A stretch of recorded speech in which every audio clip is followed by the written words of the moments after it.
Let's speak to the MP, Cheryl Gillan, who's here with me, and I know that you're hoping to be called once the debate gets underway on HS2. What are you going to say? Well, Matthew, I'm hoping to be called by the Speaker because the Queen announced not one bill, in fact, but two bills, and the fact that two bills are being announced on HS2, I think gives you the indication that the government has a problem over this project. First of all, the project is costing an awful lot of money. There's never been a vote in Parliament, and therefore that money has not been voted through by support from parliamentary colleagues. But secondly, increasingly commentators are now seeing that this project is not value for money. The business case is worsening. When you say it underlines that the government has a problem, the fact that there are two bills, doesn't it also underline intent here?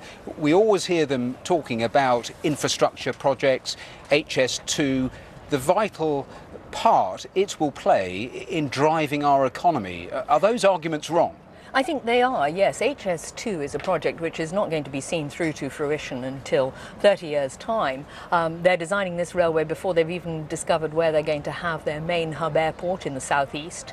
The hybrid legislation, which will be about 40,000 pages in the bill, the second bill that the Queen announced, will take a long time to go through Parliament. It will only take the project from London to Birmingham. They've announced the Y route, but they haven't announced the legislation to do that Y route.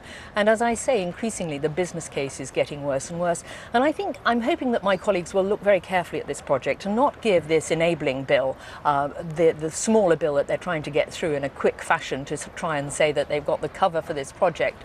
I hope my colleagues will look at that bill and they will see all the projects, all the support in their constituencies where money will not be forthcoming because it will be eaten up by this gargantuan But you know you're not going to win the political debate. Labour supports this, the coalition supports this. You're not going to be able to block this. Why don't we just get on with it and actually some of those jobs that are related to this can come on tap? Well, the government got on with it, and in the judicial review it was found that its compensation consultation was so unfair as to be unlawful, and they're having to rerun that. And I think if you're going to spend all this taxpayers' money on a project like that, it has to be done carefully. And after all, there is a major project authority report on this project, which we know has been classified as red amber, which means that it is very, very high risk for government.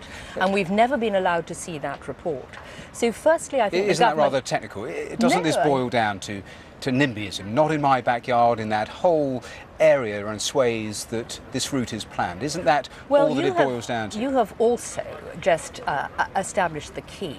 My backyard is an area of outstanding natural beauty. It's a national park. It's the closest one to London. The Chilterns was designated as such to protect it from major infrastructure projects like this. If this goes ahead, I still think the government should look at alternatives. It doesn't connect to HS1, it doesn't connect to a major southeast airport. It's the wrong project in the wrong place, and it's going to cost the taxpayer a lot of money. A great deal more examination must be given to this project before it gets the green light.